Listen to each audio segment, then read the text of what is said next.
ফুটপাতে ছাতা সারাইয়ের কাজ করতেন জসিমউদ্দিন। সীমিত রোজগারে ছিল সাধারণ জীবন। ৪ঠা আগস্ট ছাত্র আন্দোলনে গুলিবিদ্ধ হয়ে নিহত হন জসিমউদ্দিন। সেই থেকে শনির দশা নেমে আসে ছেলে ও ২ মেয়েকে নিয়ে তার স্ত্রী নার্গিসের সংসারে।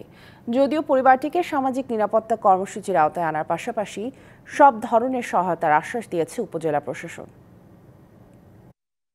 যাওয়ার সময় বলছে যে সে বাজার সদাই নিয়ে আসবে, ঘরে কিছুই ছিল না, আমরা তো তার অপেক্ষায় বয়ে রয়েছি। তারপর কিছুক্ষণ পরে শুনি সে পুলিশের গুলিতে মারা গেছে। কথা ছিল বাড়ি ফেরার সময় বাজার নিয়ে আসবেন জসিমউদ্দিন। অপেক্ষায় ছিলেন স্ত্রী ও সন্তানরা। বাড়ি ফিরলেন ঠিকই, কিন্তু বাজার নিয়ে নয়, নিথর দেহে। গত ৪ঠা আগস্ট ভোলার নতুন বাজারে পুলিশ ও ছাত্র জনতার সংঘর্ষে গুলিবিদ্ধ হয়ে নিহত হন নবীপুর এলাকার মোহাম্মদ জসিম। পরিবারের একমাত্র উপার্জনক্ষমকে হারিয়ে এক ছেলে ও ২ মেয়েকে নিয়ে দিশেহারা স্ত্রী। এখন আমরা কিভাবে কি করবো? আমাকে সংসার অনেক কষ্টে চলে।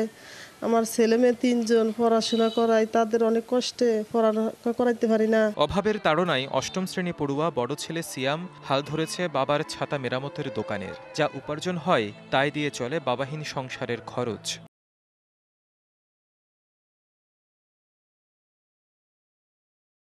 এর মাঝেও সন্ধ্যায় বাড়ি ফিরে সারাদিনের ক্লান্ত শরীরে চালিয়ে যাচ্ছে নিজের পড়ালেখা।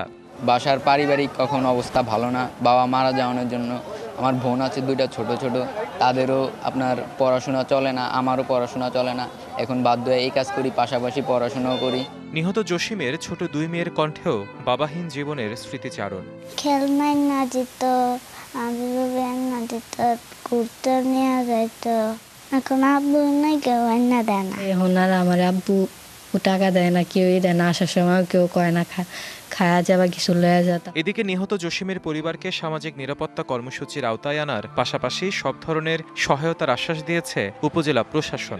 যারা নিহত হয়েছে এবং আহত হয়েছে তাদের তালিকা আমরা চূড়ান্ত করেছি এবং এই জসিমের পরিবারকে আমাদের সকল ধরনের সরকারি যে সুযোগ সুবিধা রয়েছে সেটা আমরা নিশ্চিত করব।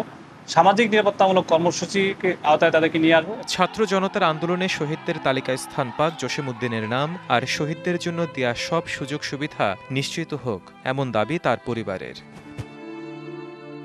DBC news desk.